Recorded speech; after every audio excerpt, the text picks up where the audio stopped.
So ಇಲ್ಲಿ ನಾನೇನು ಉಪಕಾರ ಮಾಡಿಲ್ಲ, ಅವ್ರು ಅವಾಗಿಂದ ಥ್ಯಾಂಕ್ಸ್ ಹೇಳ್ತಾ ಇದ್ದಾರೆ. ನನಗೆ ಹ್ಯಾಡ್ ದಿ ಆಪರ್ಚುನಿಟಿ ಒಂದು ಕನ್ನಡ ಚಿತ್ರರಂಗದಲ್ಲಿ ಬಹಳ ಅದ್ದೂರಿಯಾದಂಥ ಒಂದು ಸಿನಿಮಾ ಮೂಡು ಬರ್ತಾ ಇದೆ ಅಂತ ಗೊತ್ತಿತ್ತು, ಕೇಡಿ ಅಂತ ಗೊತ್ತಿತ್ತು, ನನ್ನ ಸಹೋದರ ಧ್ರುವ ಅದಕ್ಕೆ ನಾಯಕ ನಟ ಅಂತ ಗೊತ್ತಿತ್ತು.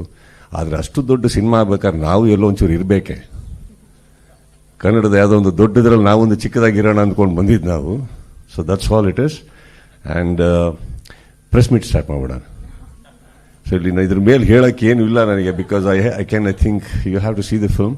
But it was great, very big unit. And of course Chiru, Dhruv ಇವರೆಲ್ಲರೂ ಭಾಳ ವರ್ಷದಿಂದ ನೋಡ್ಕೊಂಬಂದವ್ ನಾನು. And it was a great opportunity to be even in the same frame with you, Dhruv. It was nice to work with you. And ನಿಮ್ಮ ಅಣ್ಣನೊಟ್ಟಿಗೂ ಮಾಡಿದ್ದೆ, ನಿಮ್ಮೊಟ್ಟಿಗೂ ಮಾಡೋಂಥ ಅವಕಾಶ ಸಿಕ್ತು. Thank you for that. And wonderful team.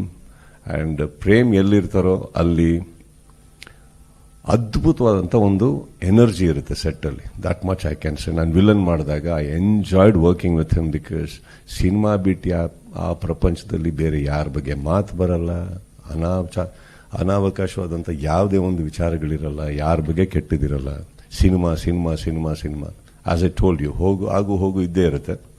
But working with one passionate person, ನಮ್ಮ energy increase ಆಗುತ್ತೆ ಅದರಲ್ಲಿ.